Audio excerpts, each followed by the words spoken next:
Hello everyone, this is Sujit Kumar Jha and you are watching Erodov School of Physics. In this video, I am going to discuss about question number 249 of IE Erodov. देखिए इस question में author क्या कहना चाहते हैं.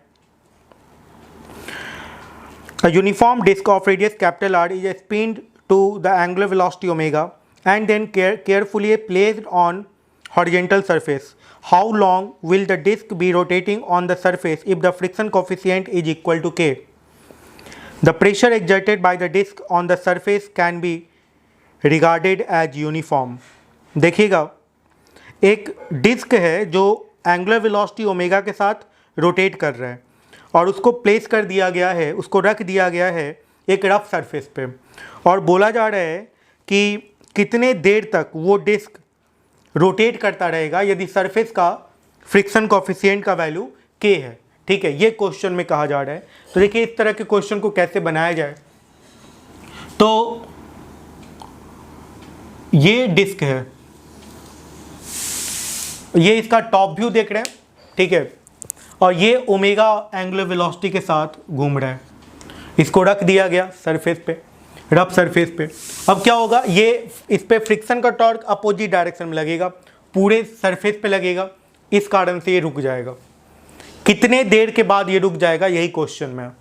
ठीक है, देखिएगा यहाँ पे जैसे जैसे रेडियस चेंज होगा वैसे वैसे फ्रिक्शन भी बदलेगा. हर एक पॉइंट पर जो फ्रिक्शन का वैल्यू होगा वो अलग अलग होगा. सेंटर से जब आप दूर जाइएगा तो आपको एवरेज फ्रिक्शन कैलकुलेट करना होगा. उस एवरेज फ्रिक्शन का टॉर्क कैलकुलेट करना होगा एक्चुअली.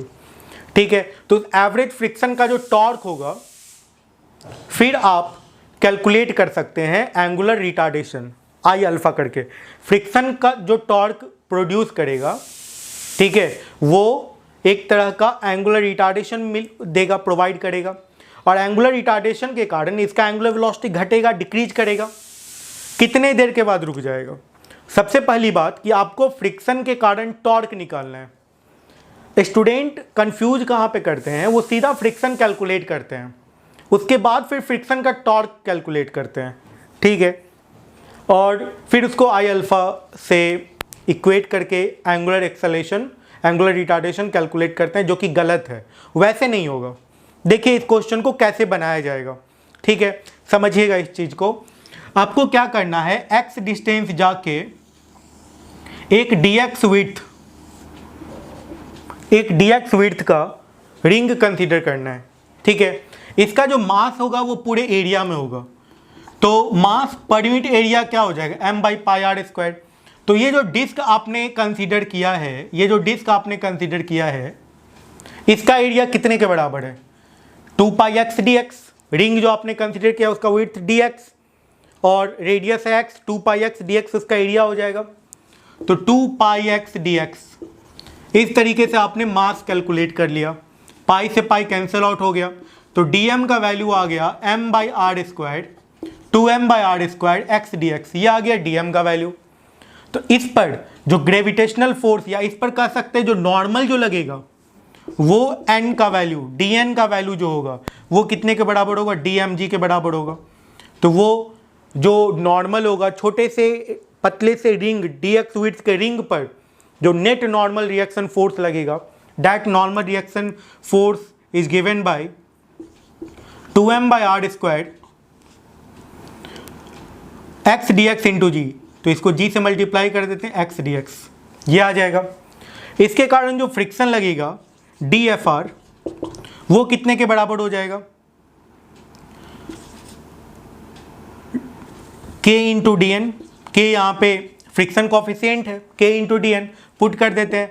तो 2kmg/r² x dx. ये आ गया क्या, इस छोटे से, इस पतले से विड्थ ऑफ रिंग पर जो फ्रिक्शन लगेगा वो कैलकुलेट हो गया. ठीक है, अब फ्रिक्शन का एवरेज नहीं, फ्रिक्शन नहीं कैलकुलेट कर लेना है, यहाँ पे टॉर्क निकालना है आपको, क्योंकि ये जो फ्रिक्शन होगा ये अलग टॉर्क प्रोड्यूस करेगा और डिफरेंट एक्स पर जो फ्रिक्शन होगा वो अलग अलग टॉर्क प्रोड्यूस करेगा. तो फ्रिक्शन का जो टॉर्क होगा D tau, that is equal to dfr into X. dfr friction इधर लगेगा और इंटू एक्स. ठीक है, तो यहाँ से फ्रिक्शन का जो टॉर्क होगा वो बराबर हो जाएगा 2kmg/r² x² dx के। तो नेट टॉर्क जो निकलेगा tau that is equal to 2kmg/r² integration of x² dx and limit of integration is from 0 to r। ये आ गया r³/3। तो नेट टॉर्क जो निकला है, टॉर्क नेट, ये कितने के बराबर निकल गया 2kmg/r² x³/3 और इसका लिमिट कहाँ से कहाँ तक 0 to r पुट कर देते हैं और टॉर्क नेट का वैल्यू कैलकुलेट कर लेते हैं। तो ये आ जाएगा 2kmg/r/3। तो जब नेट टॉर्क निकल चुका है तो एंगुलर रिटार्डेशन निकाला जा सकता है। I alpha equal to torque net, निश्चित तौर पे रिटार्डेशन होगा 2kmg/r/3। तो एंगुलर एक्सेलेरेशन कैलकुलेट कर लेते हैं। नेगेटिव एंगुलर एक्सेलेरेशन जिसको रिटार्डेशन कहेंगे।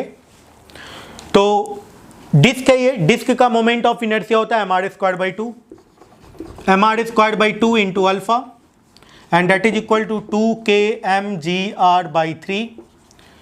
ये r से r कैंसिल आउट हो गया, m से m कैंसिल आउट हो गया। अल्फा का जो वैल्यू आ गया वो आ गया 4kg/3r।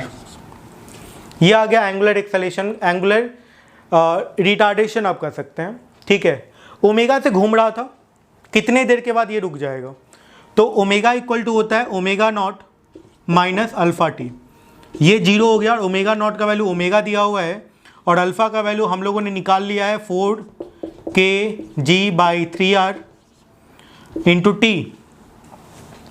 तो टी का वैल्यू यहाँ से निकल जाएगा 3ωr/4kg। This is the final answer.